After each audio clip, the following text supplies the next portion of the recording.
কোনো রাজনৈতিক দলের প্রতি বিএনপির বিদ্বেষ নাই, বললেন মেজর হাফিজ।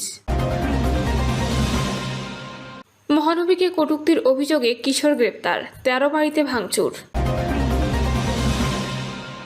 সারা দেশে জ্বালানি সরবরাহ বন্ধের হুমকি ট্যাঙ্ক লরি চালকদের। চাঁদাবাজি করতে গিয়ে গ্রেপ্তার রিয়াদের সঙ্গে স্বরাষ্ট্র মন্ত্রণালয়ের কোনো সম্পর্ক নেই। প্রধানমন্ত্রীর হাতে সব ক্ষমতা, এটা বাংলাদেশে আর চলবে না। এবং সর্বশেষ জানাবো, বিয়ের প্রলোভনে সংঘবদ্ধ ধর্ষণ, দুজনের যাবজ্জীবন। শুনছিলেন সংবাদ শিরোনাম, এবারে বিস্তারিত।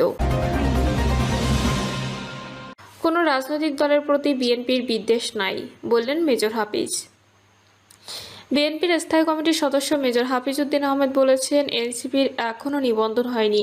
ওই দল হলো আমাদের ছেলে নাতিনদের বয়সী। বিএনপির সিনিয়র নেতাদের নিয়ে ওদের কথা বলার বয়স হয়নি। আমরা সবচেয়ে বড় রাজনৈতিক দল। কোনো রাজনৈতিক দলের প্রতি বিএনপির বিদ্বেষ নাই, এনসিপির প্রতিও নেই। মেজর হাফিজ উদ্দিন আহমেদ বলেন, আমরা যে গণতন্ত্রের জন্য লড়াই করেছি, যে গণতন্ত্রের জন্য শহীদ আবু সাইদ জীবন দিয়েছেন, আমরা মনে করেছি এ অন্তর্বর্তীকালীন সরকার এসে সঙ্গে সঙ্গে গণতান্ত্রিক ব্যবস্থা চালু করবে, কিন্তু তারা নির্বাচন দিতে শুধু গড়িমসি ঘটে। কিছু রাজনৈতিক দল আছে যাদের 2-3 জন ছাড়া কোনো লোক নাই, তারা এসে বড় বড় বক্তব্য দেয়, সংস্কারের কথা বলে, নানা রকম বুদ্ধি দেয়। ছাত্র 2 জনকে উপদেষ্টা বানিয়েছে, তারা অনেক সংগ্রাম করেছে, কিন্তু তার দ্রুত দুর্নীতির কাছে আত্মসমর্পণ করেছে। তিনি আরও বলেন, ছাত্ররা যারা দল গঠন করেছে এরা তো আমার নাতির বয়সী। এই দলটা উপরে উঠুক, এটা আমরা চাই। তারা প্র্যাকটিস করুক, একসময় তারা সরকার গঠন করতেও পারে। তাদের প্রতি আমাদের শুভকামনা থাকলো। তবে এত আগে বিএনপি সিনিয়র নেতাদের গালাগাল করার দরকার নেই। মেজর হাফিজ বলেন, বর্তমান সরকারের প্রধান উপদেষ্টা ডক্টর ইউনূস জগৎ বিখ্যাত ব্যক্তি। তার প্রথমে ইচ্ছা ছিল না লন্ডনে আমাদের নেতা তারেক রহমানের সঙ্গে বৈঠকের পর এখন তিনি নির্বাচন দিতে চান। এরপরও কিছু কিছু উপদেষ্টা তাকে ভুল বোঝায়। মহানবীকে কটূক্তির অভিযোগে কিশোর গ্রেপ্তার, 13 বাড়িতে ভাঙচুর। রংপুরের গঙ্গাচড়ায় সামাজিক যোগাযোগ মাধ্যম ফেসবুকে মহানবী হজরত মোহাম্মদ সাল্লাল্লাহু আলাইহি ওয়াসাল্লামকে নিয়ে কটূক্তির অভিযোগে রঞ্জন কুমার রায় নামের এক শিক্ষার্থীকে গ্রেপ্তার করেছে পুলিশ। এ ঘটনার জেরে রোববার বিকেলে গঙ্গাচড়ার বেদগাড়ি ইউনিয়নের আলদাতপুর গ্রামে হিন্দুপাড়ায় হামলা চালিয়ে 13 বাড়িতে ভাঙচুর করেছে উত্তেজিত জনতা। এ সময় তাদের হামলায় একজন পুলিশ সদস্য আহত হয়েছেন, তাকে চিকিৎসার জন্য হাসপাতালে পাঠানো হয়েছে। এ প্রতিবেদন লেখার সময় পার্শ্ববর্তী এলাকায় অভিযুক্তের ফাঁসির দাবিতে মাইকে বিভিন্ন স্লোগান শোনা যাচ্ছিল। এর আগে গতকাল শনিবার বিকেলে ধর্মীয় কটূক্তি করার অভিযোগ ফেসবুকে ছড়িয়ে পড়লে সন্ধ্যার দিকে উপজেলার বেদগাড়ি ইউনিয়নের আলতাতপুর গ্রাম থেকে অভিযুক্তকে গ্রেপ্তার করা হয়। রঞ্জন ওই গ্রামের সুজন কুমারের ছেলে। তিনি রংপুরের একটি পলিটেকনিক ইনস্টিটিউটের কম্পিউটার সায়েন্স বিভাগের 3য় পর্বের শিক্ষার্থী।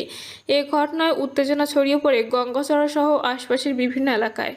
ক্ষতিগ্রস্ত পরিবারগুলো জানায়, গঙ্গাচড়া এবং পার্শ্ববর্তী কিশোরগঞ্জ উপজেলায় বিভিন্ন স্থানে মাইকিং করে বিক্ষোভের ডাক দেওয়া হয়।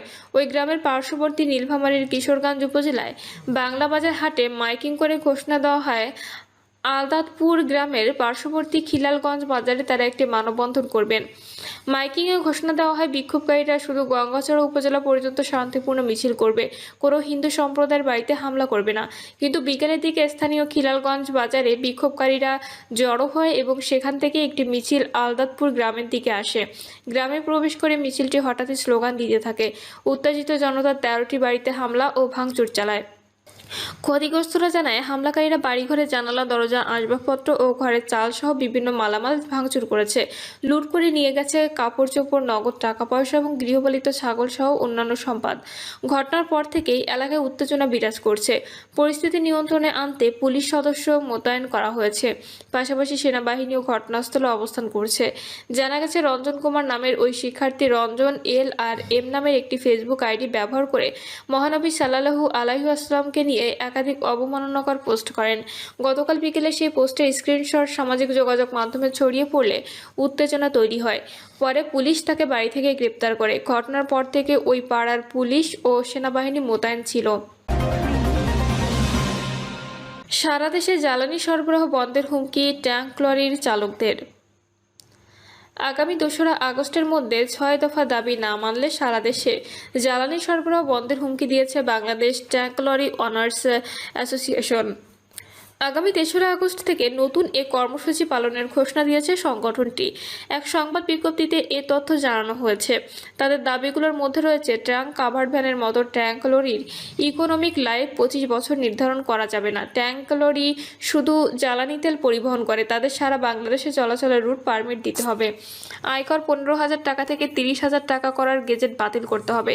দীর্ঘদিনের হালকা লাইসেন্সধারী চালকদের যোগ্যতার ভিত্তিতে দ্রুত ভারী যানবাহনের লাইসেন্স দিতে হবে।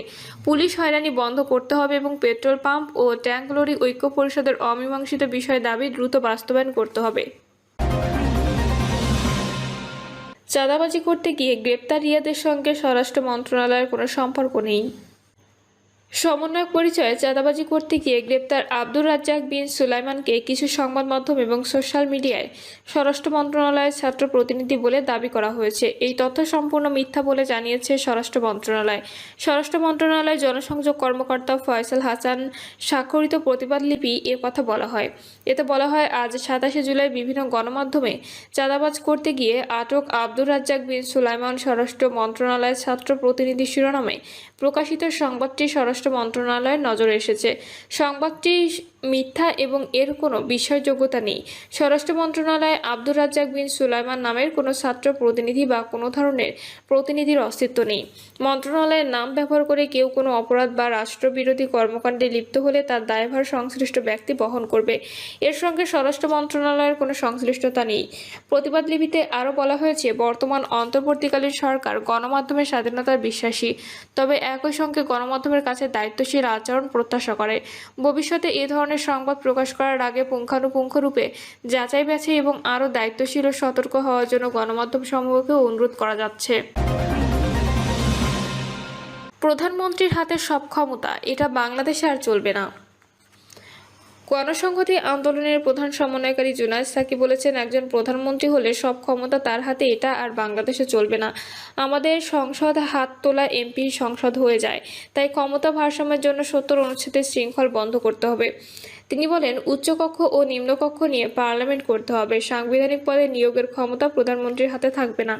সরাসরি সরকারি দল বিরোধী দল সবাইকে নিয়ে সাংবিধানিক পদে নিয়োগ দিতে হবে। জুনায়েদ সাকি বলেন, একজন মানুষ যে ধর্মের বা গোত্রের হোক, ধনী বা গরিব হোক, বাংলাদেশের প্রত্যেকটি মানুষের অধিকার ও মর্যাদা রাষ্ট্রকে নিশ্চিত করতে হবে। এখানে রাষ্ট্র আইন নিয়ে কোনোভাবে নাগরিকের অধিকার ক্ষুণ্ণ করতে পারবে না। ক্ষমতায় কাজ হবে নাগরিকের অধিকার রক্ষা করা। তিনি বলেন, রাষ্ট্র ক্ষমতা নাগরিকের অধিকার কেড়ে নেয় আর নাগরিককে কি বানিয়ে রাখতে পারে সেটা তো আপনারা জানেন। এখানে পুরো সমাজে মানুষের চাকরি নাই, চাকরি থাকলেও নিয়োগপত্র নাই, সংঘবদ্ধ অধিকার নাই, কলকারখানা ও নানা ধরনের প্রতিষ্ঠানের বাইরে তেমন চাকরি নাই, তাই ফুটপাতে দোকানপাট করে মানুষ জীবিকা নির্বাহ করছে। কে ফুটপাতে বসবে, কে কোথায় দোকানপাট করবে সেটাও আবার ক্ষমতাসীন দল নির্ধারণ করে দেয়, আবার এদের কাছ থেকে টাকা তোলে। বিগত সরকারের সমালোচনা করে সাকি বলেন, পুলিশকে ব্যবহার করে তারা ক্ষোভের বাহিনীকে পরিণত করলো, পাখির মতো আমাদের সন্তানদের হত্যা করলো। এটা আর হতে দেওয়া হবে না। বিয়ের প্রলোভনে সংঘবদ্ধ ধর্ষণ। বিয়ের প্রলোভনে সংঘবদ্ধ ধর্ষণ, দুজনের যাবজ্জীবন।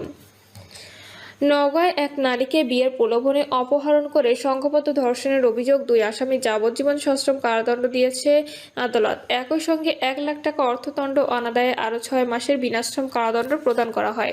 বিকেলে নগরী নারী ও শিশু নির্যাতন দমন ট্রাইব্যুনাল ২ এর বিচারক জেলা ও দায়রা জজ মোহাম্মদ মেহেদী হাসান তালুকদার ও রায় প্রদান করেন। আদালত সূত্রে জানা যায়, ২০০১ সালের ১২ই মার্চ সদর উপজেলার চক আবরস গ্রামের এক নারীকে বিয়ের প্রলোভনে অপহরণের পর গণধর্ষণ করে একই গ্রামের ইসাহাক ও টুকু সর্দার। অপহরণ ও গণধর্ষণের অভিযোগে আসামি দায়ের প্রত্যেককে যাবজ্জীবন সশ্রম কারাদণ্ড ও ১ লাখ টাকা অর্থদণ্ড অনাদায়ে ৬ মাস বিনাশ্রম কারাদণ্ডে দণ্ডিত করায় রায় প্রদান করেন নওগাঁ নারী ও শিশু নির্যাতন দমন ট্রাইব্যুনাল ২ এর বিচারক জেলা ও দায়রা জজ মোহাম্মদ মেহেদী হাসান তালুকদার এবং জরিমানা অর্থ ধর্ষণের শিকার নারীকে প্রদানের